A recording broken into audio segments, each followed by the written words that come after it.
My name is John Bassett. I'm our Chief Technology Officer. Joining us today also is Bill Rem, our Database Manager, and much of the HA design work on the database level, I'll need his help to take over, so we'll let him speak then. So today's topic is basically HA and or DR, which is, HA is in many cases a form of DR using OCI.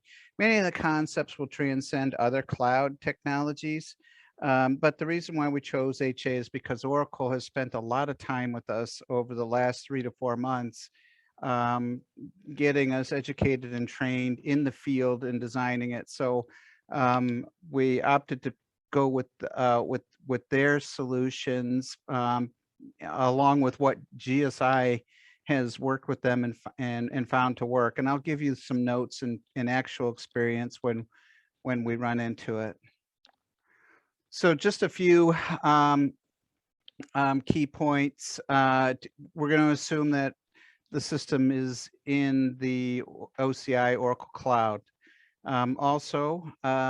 This is not an absolute requirement. The handful of slides that we have on database could actually be SQL Server in an Azure cloud, but most of the work we did here is assuming that database enterprise. And I got the word DR here, and it should say secondary site / DR. It assumes a separate region, but it could be an availability domain. It could also, for HA, be a fault zone. So there's a lot of assumptions there. We're also making the assumption that your configuration is in native OCI using the native OCI hypervisor, not VMware or some of the related tools that you can use with VMware, such as Zerto for building out DR. So we're just assuming native tools and that you haven't gone that route. Just some key terms here that affect what you set up and how you set up. The first one is a region, and just think of a region as a physical location, like Chicago, Ashburn, Virginia, Phoenix, just some places where the hosting center may have their physical equipment. You'll also find that it's very hard to find the physical addresses online. They don't want you to know where the actual location is because they don't want attackers to know where it is as well. Somebody can go online, find out where it is. I mean, you look hard enough, you're going to find out where it is, and you can also get that information when you're contracting, but it's not something they want to make easily available. Second concept is an availability domain. It's kind of it effectively consists of data centers within a region. So let's say you're in Ashburn, Virginia, you might have AD1, and in the building next door might be AD number 2. So they're very close. But the reason why they're close is because they're going to establish effectively a low latency network between the actual data centers, and in many cases, the design of high availability is within an AD. A fault domain is basically a group of machines sitting in the same physical building, so you'd be all within the same availability domain, but it's physically separate hardware.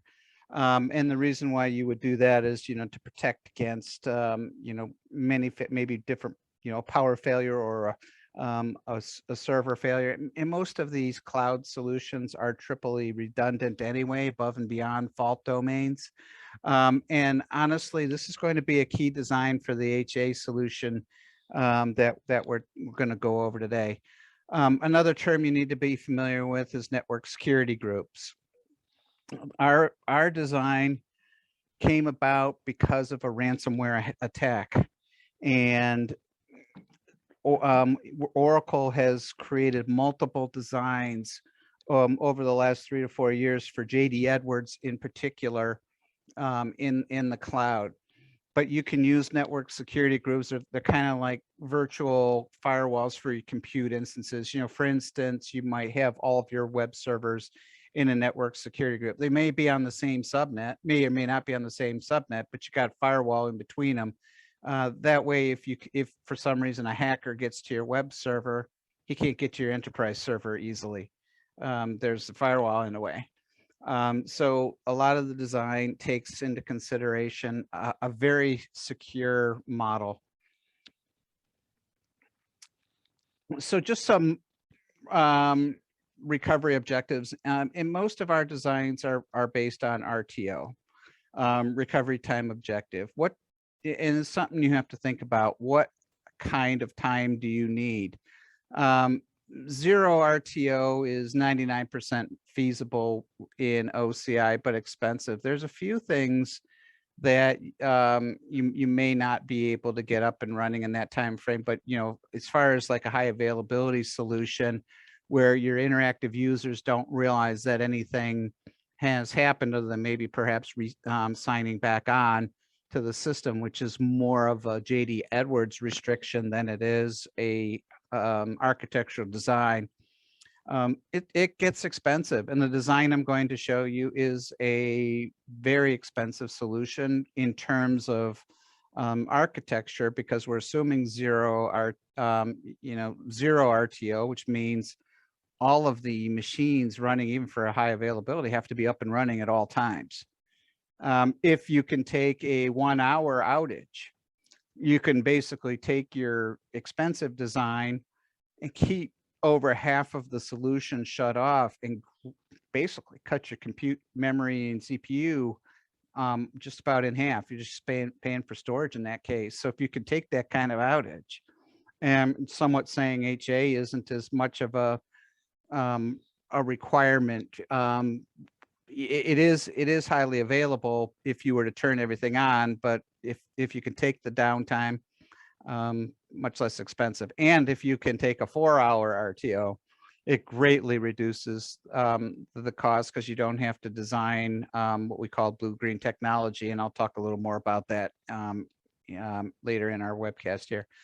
RPO, recovery point objectives, like to what point do you need to restore your data to? It's not usually an issue with modern database tools, including our design, when considering recovery time objective is your driving factor. You'll lose any current in progress transactions with our current design. So if you're in the middle of a purchase order and you experience an outage on one of your sites, the people on the system are going to lose what they're working on, and they're going to have to sign back in.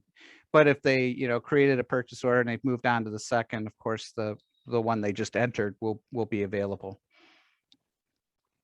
So we're going to talk a little bit about the different layers that we have to worry about. We're going to talk about the network layer. We'll talk about the host, the actual server layer, the JDE layer, because that's a part of it. And Bill will talk about the database layer, because that's a skill set way beyond my capability. So we'll let him talk. All right, go to the next slide here. Okay, high level, some more high level overview. JD Edwards has limitations, and it also depends on what tools release that you're on. If you're on a release of 9.2.5 and higher, then you can get virtual batch queues. And I like to think of it as like, okay, let's think of the ability to do active clustering at the UBE enterprise layer. You do need the virtual batch queue to do it extremely well and implement it, and that requires a tools release. There are other ways to trick the system to get that to work, and it may not be a horrible requirement. If you're on a different tools release, there's ways around it. Tools 9.2.6 not yet available, but when it does come out, it'll make implementing the blue-green technology much easier, and I'll get into it. And the reason why it'll be much easier to implement is because you can phase in package builds. You can't do that today, but you will be able to with the 9.2.6. Oracle has published the blue-green white paper. I'll talk a little more about it when we get to a slide on it. It can really only be used for operating system patches, but hey, if that's a 4-hour outage you'd normally have, it's still helpful. The documents, no, I was going to talk about it later, so I'll get to it in a second. JDE workflow and scheduler still not work in the true HA environment. Oracle's working on it, but you have to plan around it for now. And if you're even thinking about containers, that's a problem for Kubernetes and containers as well until they have workflow and scheduler. If you don't rely on those heavily, perhaps it's not even an issue for you. Also, if you have HA designs from Oracle from 2 years ago, toss them out.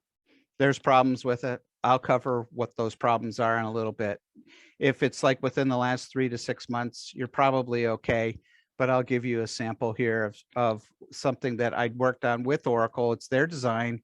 I've modified it because there's things with JDE that a lot of the network guys drawing the drawing did not necessarily reach out to the folks in Denver on how it should work. They're getting better and they are talking more. And that's why I'm telling you the designs from 2 years ago don't work, because once those designs got to the JDE test labs, they didn't work as expected. Okay, so let's talk about the network layer. And I realize this is hard to see. And I actually have 2 slides on it.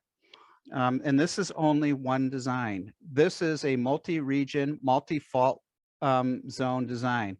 There's an even bigger design than this that would have yet a 3rd region for doing DR outside of what would be considered HA. Now, there's a couple problems with this. Let's just concentrate on one side of the equation here. Let's exclude the region over here because this is a separate region.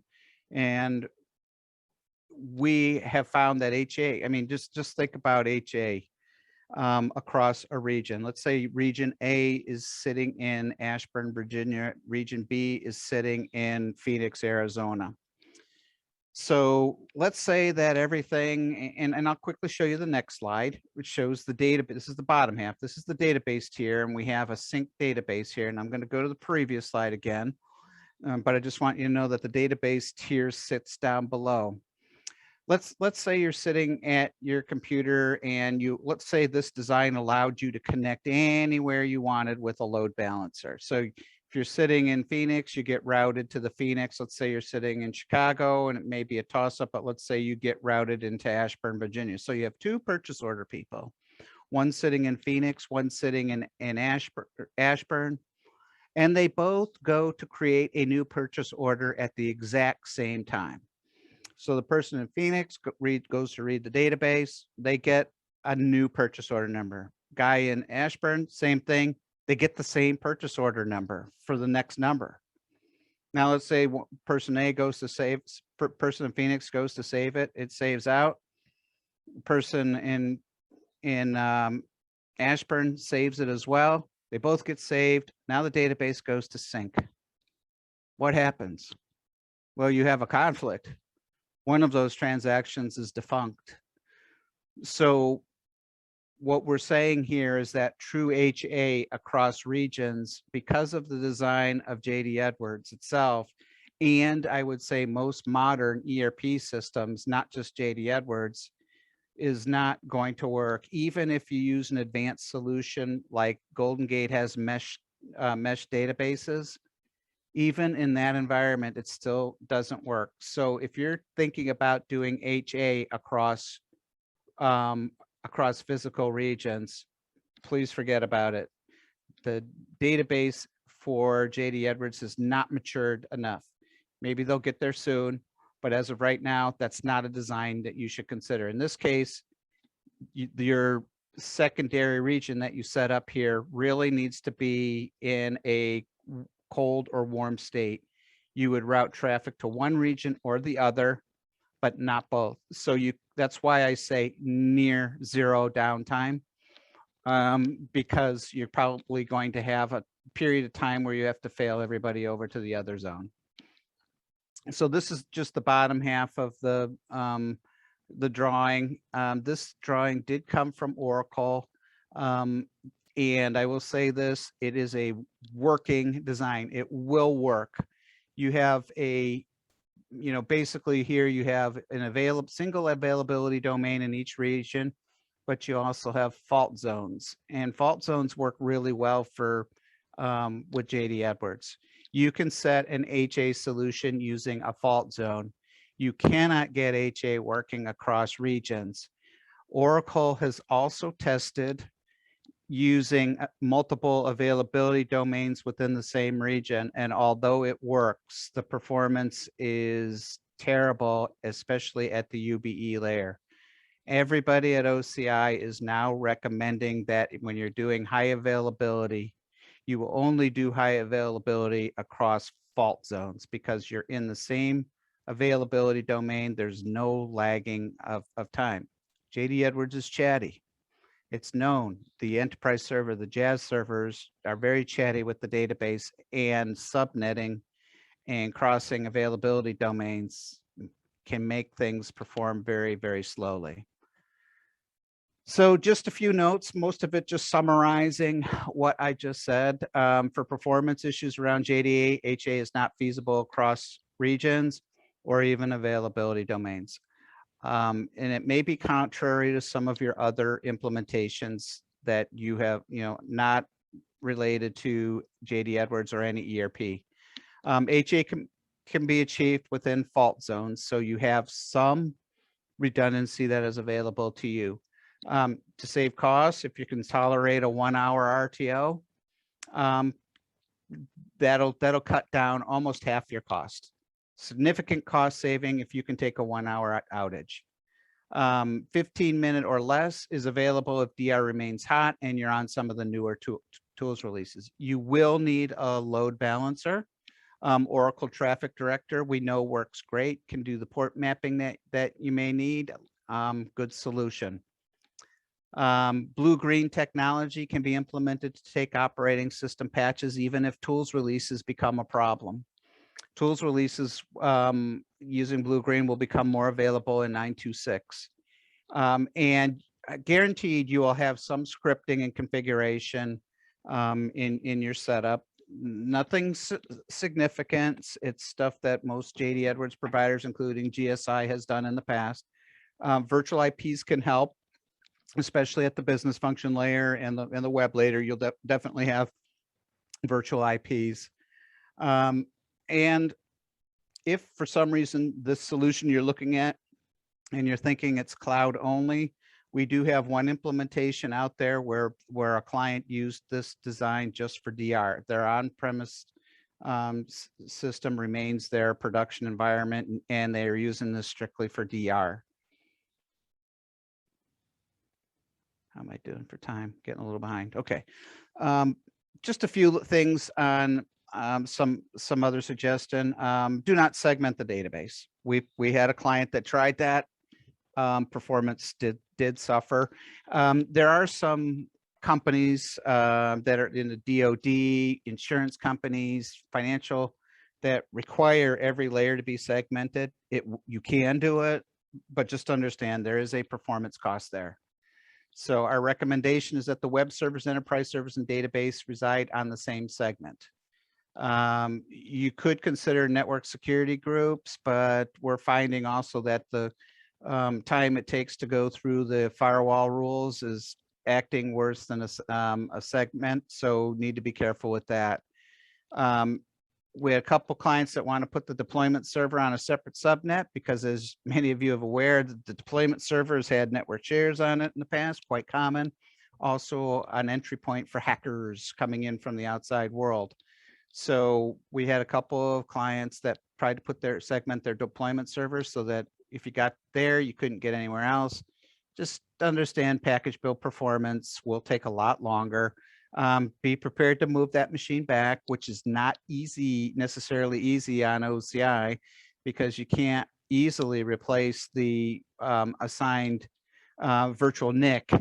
And you may be faced with taking a snapshot of the server and building it new from the snapshot. Just kind of keep that in mind. Azure, we're finding a little easier to add and remove VNICs. Integration servers, let's say you've got an AIS server that are kind of like batch related versus interactive transaction. You could put it on a public facing subnet.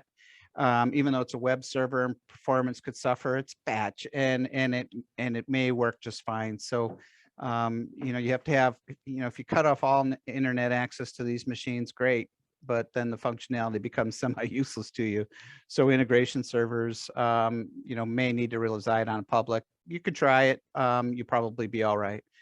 For client workstations, same advice as the deployment server. You can subnet it. Most people want them separated from the rest of JDE, but you might have some performance issues. Be prepared to move them back. So this is the blue-green technology that I've been discussing. This slide came directly from Oracle, as did the architecture design document that I showed came from Oracle. There's a couple problems with this design. Blue-green means that you have a separate set of code, right? Jazz server, enterprise server sitting in basically a different area, all related together. And you can make one active and the other standby. And what you do with the standby is you would apply patches, etc. And then what you do is you just kind of drain stop the blue, and then the green would become the primary. But here's the problem: common database. This works with operating systems. You can apply operating system patches in this way and then switch over, but you can't apply tools releases, and because most tools releases come with ESUs that you have to apply. The second you apply an ESU, you're applying it to a common database. So if you deploy ESUs in the green environment, you are effectively affecting the blue environment to a certain extent. So I would advise, until 9.2.6, not trying to use blue-green for anything short of operating system patches. One of our clients had a 4-hour window for updating operating system patches, and that was acceptable to them. They can control tools release. You don't apply tools releases monthly. You apply security and patches to the operating system monthly. So today, prior to 9.2.6, you can use blue-green for operating system. Don't use it for tools releases. The Oracle white paper says it can be used for tools releases. I'm advising you to. I'm telling you it doesn't. So you're welcome to try it, but you'll probably struggle. So of course you'll have to connect to on-premise. If you're all on-premise right now, you're going to have to get some kind of setup to the cloud provider. Two general choices are IPsec, MPLS on a monthly basis. They're not too dissimilar. MPLS is more dedicated to you. There's some upfront costs, of course, with MPLS. Give yourself a few months for MPLS, especially if you don't have providers selected already and don't already have MPLS anywhere. Most of our clients choose IPsec, or they choose IPsec up while they wait for the MPLS connections to be set up. And for best security, lock down all public access. If you do MPLS, of course, that's less of a problem. Network security groups are great to prevent cross-server penetration. I would do security first, zero trust thinking up front using network security groups, which is effectively a little firewall for your group of servers. Host and platform layer, you're going to have to create web and enterprise servers, and don't forget about your directory server. JDE still needs directory services for some ancillary services, such as starting and stopping services with domain accounts. The deployment server may or may not be considered a DR server, depending upon how you're set up, whether you've moved your media objects into the database or to another server, whether or not you've moved your print queue. Well, that's print queue. Just the media objects is what you'll think about there. So your secondary site is going to contain a replicated instance of the production platform. And you want to think a little bit about how JDE or Enterprise One has evolved over the years. Almost everything now is, JDE Edwards is metadata driven. That's the point I'm trying to make here.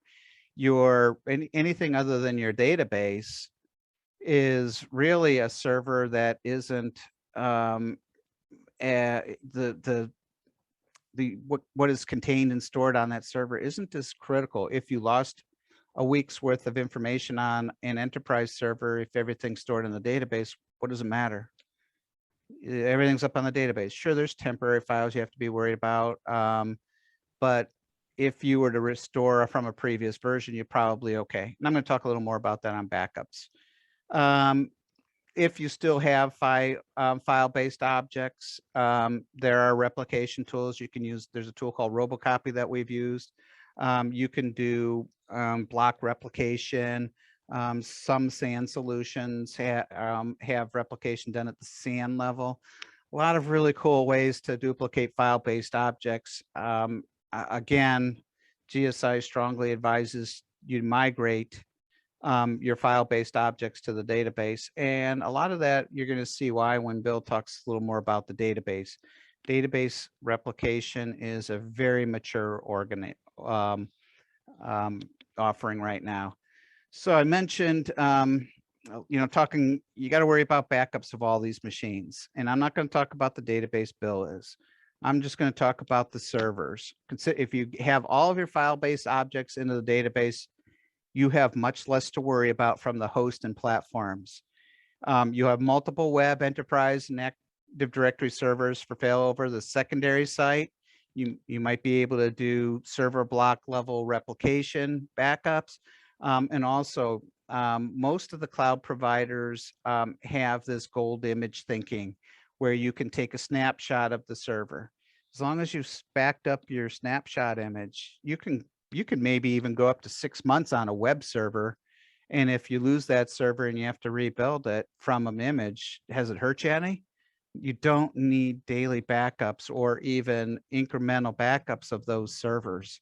So you have to think about what's being backed up, but it becomes much less critical to worry about your host backups when you have your database handling all of your data. And since JDE is metadata driven, even the C code now in the later tools releases are stored in the database. So you still have to worry about deployed packages.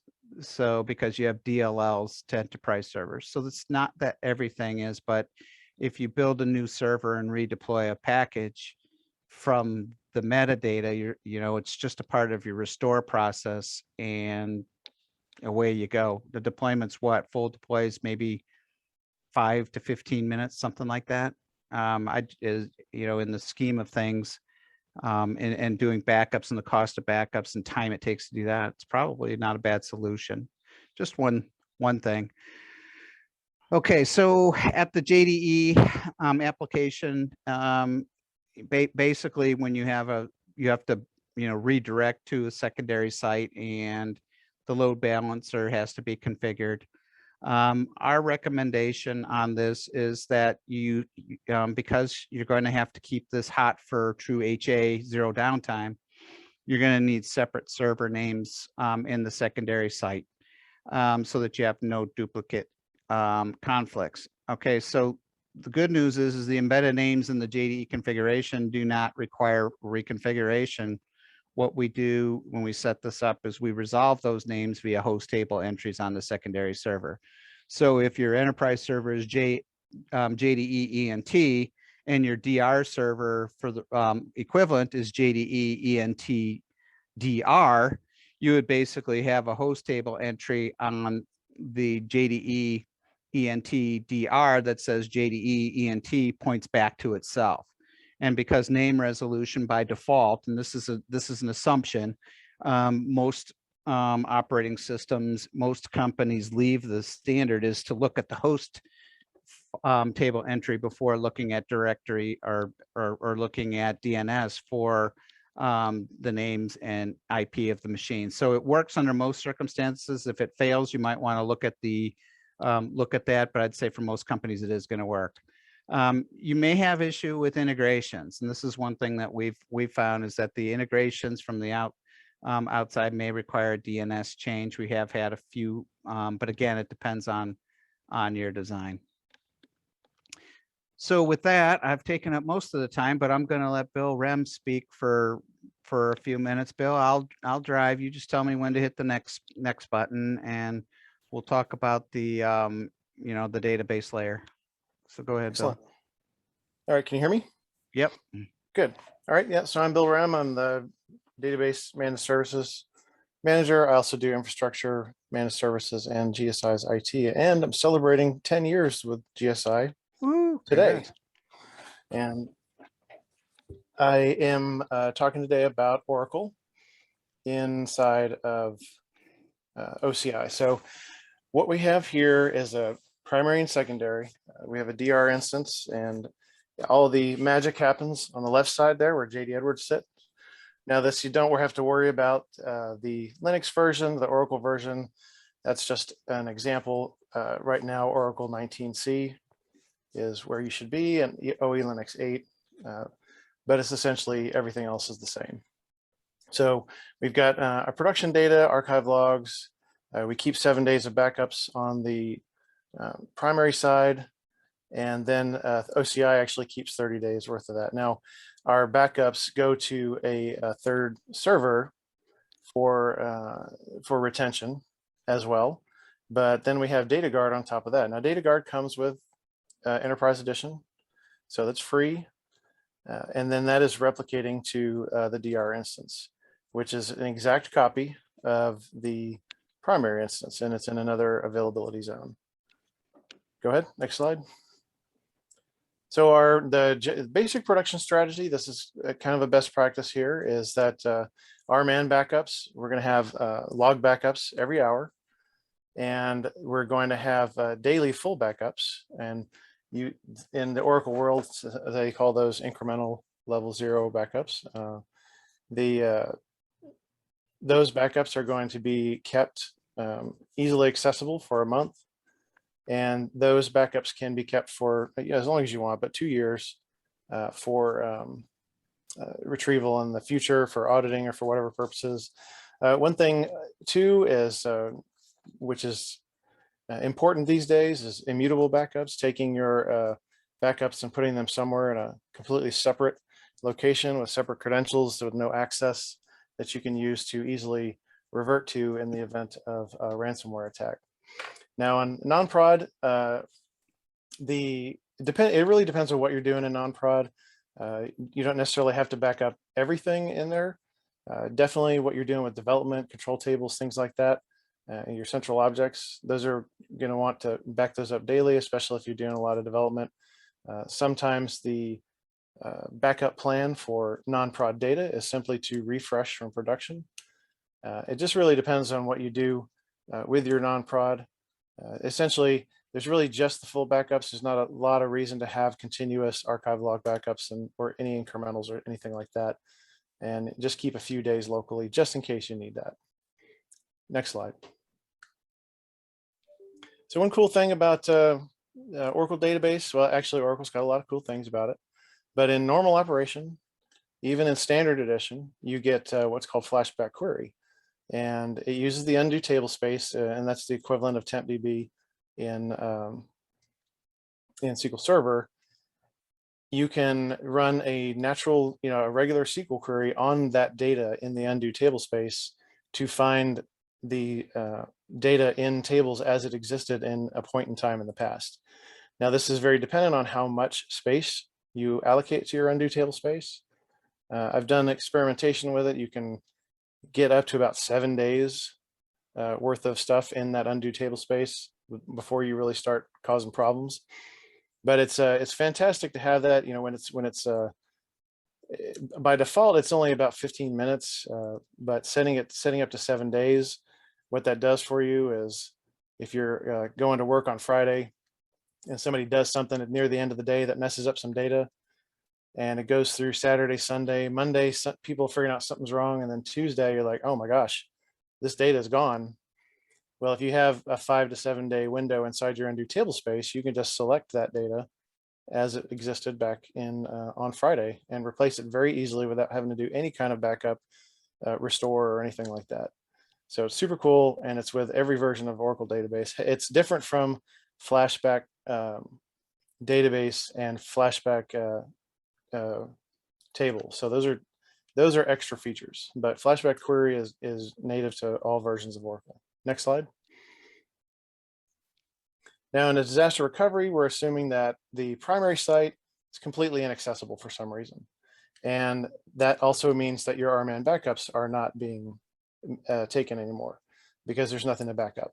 And your RMAN, the 30 days of RMAN backups that you were keeping locally, presumably have gone with the servers itself. And so this is like a worst case scenario, probably the least likely disaster you'll encounter running databases. Usually disasters are like somebody accidentally deleted data. But in this case, even if you did lose everything, we now just repoint JD Edwards over to the right side in the other availability domain, which is an up-to-date copy of everything that was going on down to the very last transaction that was issued. And it's seamless. Now there can be some data loss, could be a few seconds depending on the latency between the two sites and the nature of the failure on the primary side. But for all intents and purposes, it's going to be up to the transaction when the failure occurred. And then JD Edwards will run perfectly normally, pointing to that other stuff. From the perspective of JDE, nothing has changed, except depending on the bandwidth between the primary and secondary site, could be some noticeable difference in speed. But that requires you find that out in testing, and you deal with it that way. Now, if you keep your DR instance with the same bandwidth as your primary, you might adopt a strategy where you intentionally fail over from primary to DR every so often, just to not only validate your DR, but to keep both sides exercising it all the time. Next slide.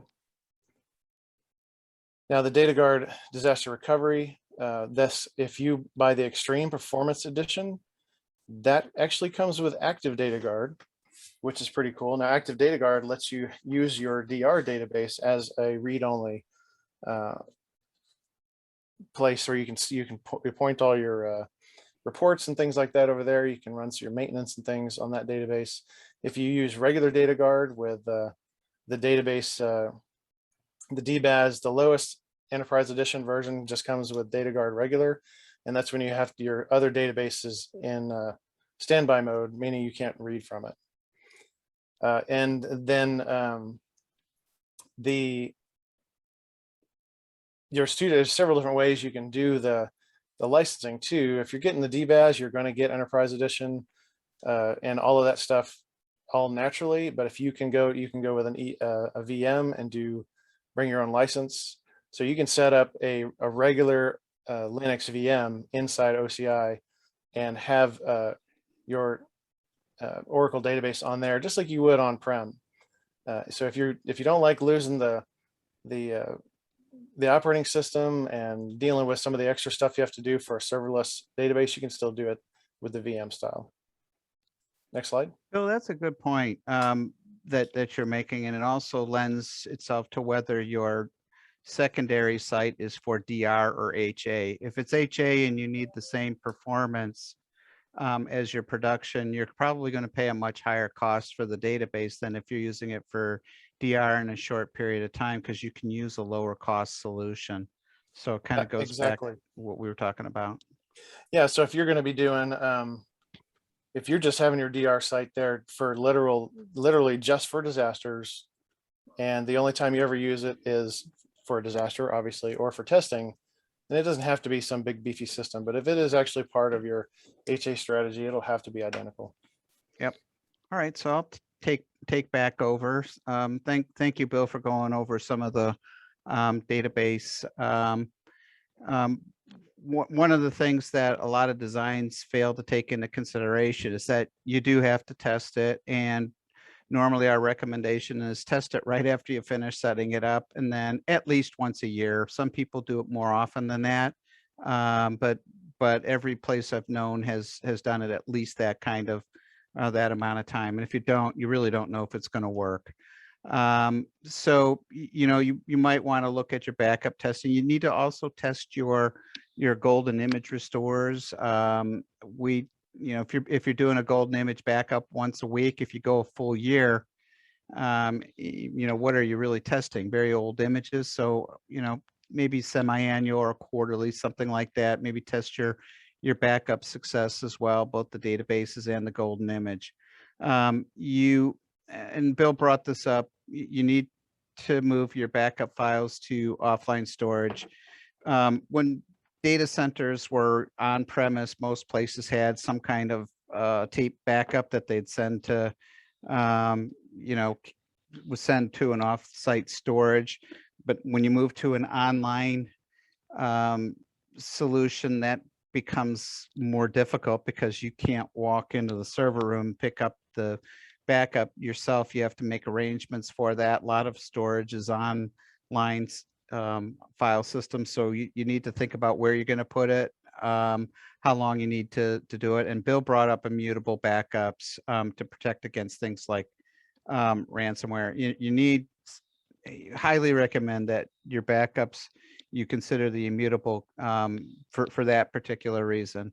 Is what a backup is no good if somebody's been in your system for 6 months and they've figured out how to roll forward with the ransomware testing and blow away all your backups so that you can't even restore from something you had a few months ago.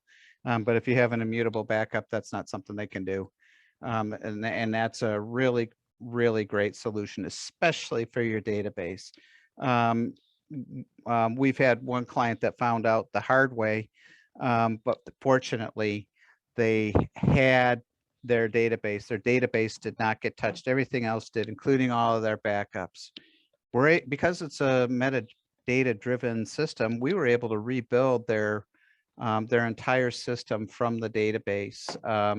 You know, rebuilding enterprise servers, deployment servers, and grabbing information off of the database. So immutable backups are crucial to be able to get data back for that case. So rollback, you're going to have to wait for transactions to flush if you've done this via like a site A, site B, and your database can really only be active in one location for the exact same reason that I said. If you're using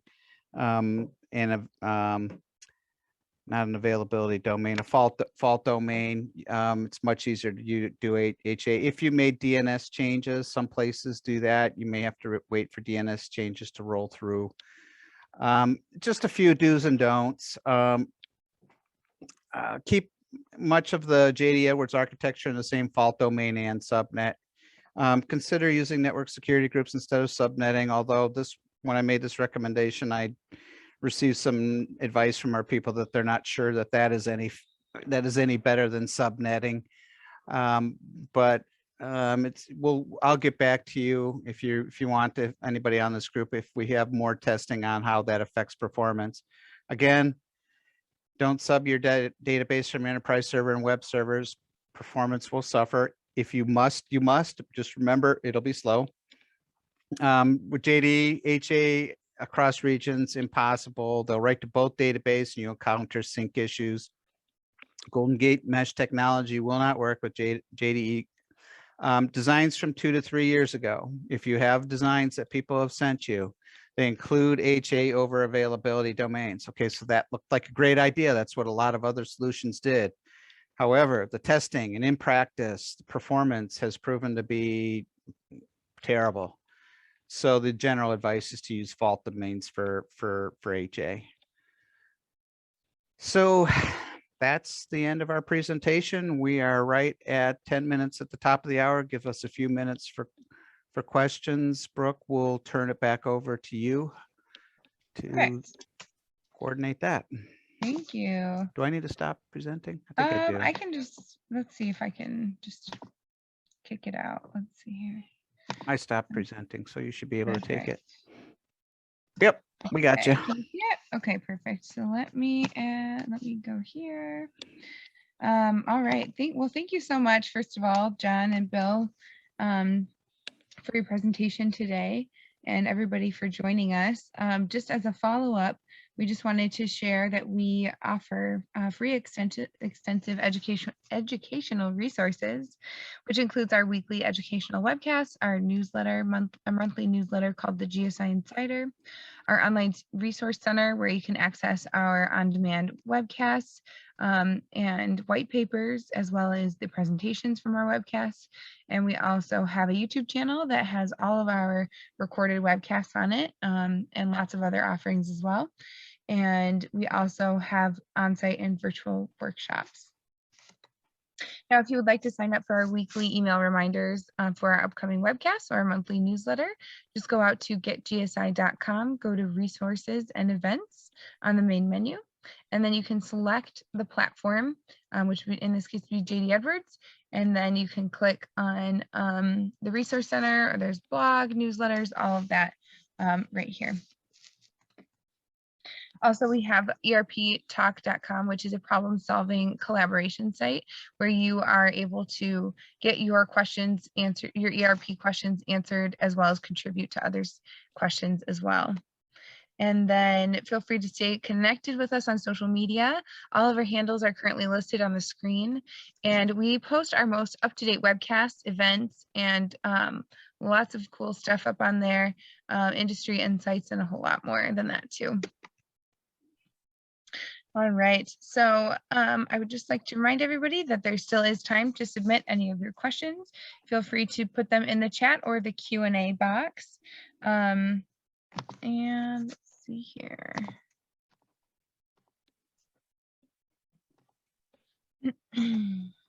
Sorry.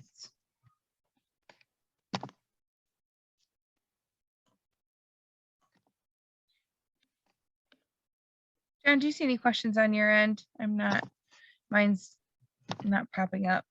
I'm not sure how to do that in this tool. Yeah, if you go down over to there's like a little scroll over like your dashboard area where it have like mute, start video, participants, all that stuff. And then Q&A? it'll say Q&A. Yep, I don't. Yeah, no, we don't have any questions. So Okay, perfect. we talked long, so maybe we answered them all. Right. But if you guys do have any questions after the fact, our email is listed on the screen and we will make sure that we get back with you. I want to thank you for being here, as well as John and Bill for your presentation. And we hope that you guys have a great day and a great weekend as well. Thank you, everybody, for joining us. Appreciate it. Everyone. Thank you.